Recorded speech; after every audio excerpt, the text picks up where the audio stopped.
toll-free, 866-916-5400.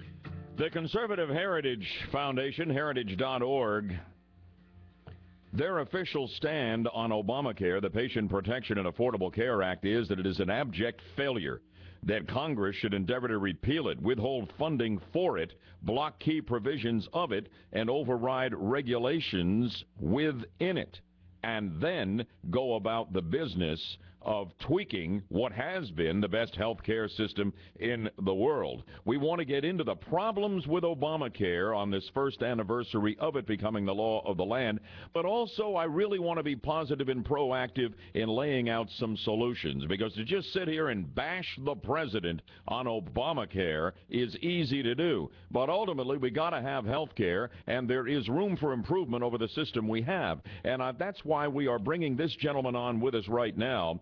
He is Brian Blase. He is a healthcare economist, and he is a policy analyst in Heritage's Center for Health Policy Studies. And he's all about crafting solutions to our system's root problems, high costs, and inefficiencies. Brian, welcome to Bud Hedinger Live on 540 WFLA. Great to have you with me this morning.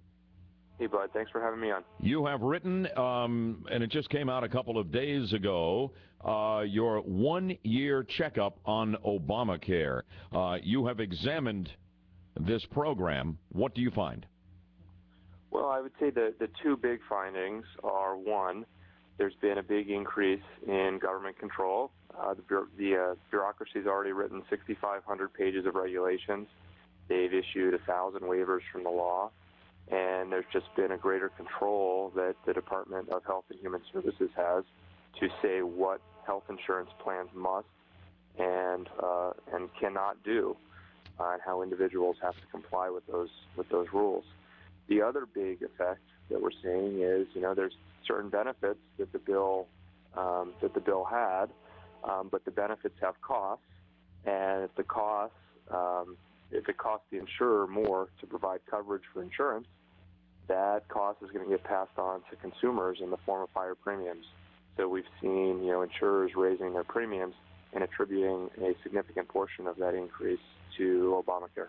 What about the provisions that have already kicked in? I mean, some people are having experiences in their healthcare world with the early provisions of Obamacare, though the big stuff doesn't kick in until 2014. The claim by the Obama administration has been that, wait a minute, this is going to be wonderful for the people of this country.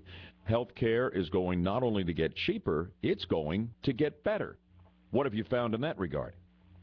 Well, I think just common sense says if you make health insurance be more generous, it also can't be cheaper. That's one of the things that we're finding is that insurance plans are raising their premiums and attributing a part of it to Obamacare. I also think you see that it's very difficult to regulate human behavior. One of the regulations that they passed, was to ban insurance companies from using pre-existing conditions as a way to exclude children from being offered child-only coverage. Which insurance companies say is, of course, how they keep costs affordable for the rest of us. But it is one of the things that people have the biggest problem with insurance companies is just when you need them most, they bail on you. We got to do something about that. Yeah, with the problem with the pre-existing condition provision is that insurance companies have left in 20 states now. Parents can't buy a policy for their child if they want to get child-only insurance for them, because insurance companies are afraid that parents are just going to wait until the child gets sick in order to then get insurance coverage, because there's no penalty for them doing that. Let me ask you, Brian, you're all about solutions as well as identifying problems. So let's get positive here. If Obamacare is ruled unconstitutional by the Supreme Court, which could happen off the Florida judge's ruling, it's certainly going to wind up there. It could be defunded in bits and pieces by the Republican majority in the House. There could be an outright successful move to repeal it, and the latest Rasmussen poll still shows a significant number of Americans who want to see that happen. We will then have a health care vacuum. We needed some things improved, I hope you will agree, in our old health care system here. What is it that we could do better if Obamacare goes away? Well, I think the most important part of healthcare that we need to address are rising costs. So rising costs are crippling government budgets, and they're also exacerbating the amount that individuals have to pay on health insurance premiums. But how do you do that? If we stay all private sector, how do we do this? I mean, right now, insurance companies are bailing out left and right because they're not going to go for being, for additional costs with covering pre-existing conditions. You know, they have a right to be in business or not be in business. I mean, how do we solve these problems? So one of the things that you have to rethink the whole way healthcare works. To move insurance from the model that it is now, where it's sort of and this is Medicare, Medicaid, private insurance company, where it's a very much a benefit-driven, provider-driven model where claims get paid, to one where the individual has control over the dollars. So, for example, most people get their insurance through work, and they only have the choice of one insurance plan, whatever their employer offers them. The model that we suggest going to is where individuals get a certain amount of money, a fixed contribution, that they can then use to purchase an individual insurance plan. And one of the ways to increase cost consciousness is for people to buy insurance plans that are actually insurance plans, where they don't cover like every single doctor's visit or dental appointment, but they cover catastrophic expenses.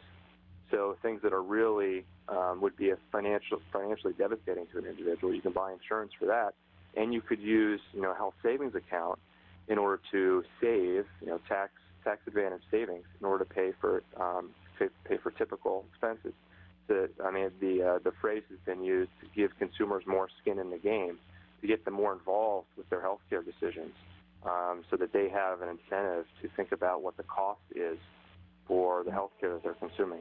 Now, one of the things that people like provided for under Obamacare is insurance companies cannot put a cap on your available coverage over a lifetime. And, of course, that does drive up costs. If Obamacare goes away, whatever we ultimately replace it with and improve our health care system as we have it now, a lot of people are going to want that. They're going to want to find out that they're not capped out by their insurance company. Would you recommend that that be a part of health care coverage in the future without Obamacare?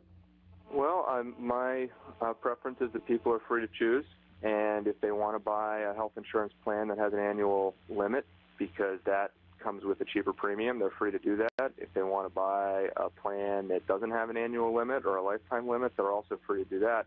One of the things we see with Obamacare is over 1,000 waivers, and most of the waivers have been around the provision that plans can't limit their annual benefits.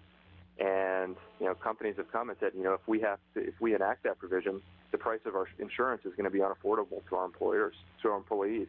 So we need to get relief from that provision. In closing, do you agree with the overall Heritage Foundation stance on Obamacare, 1 year in, an abject failure?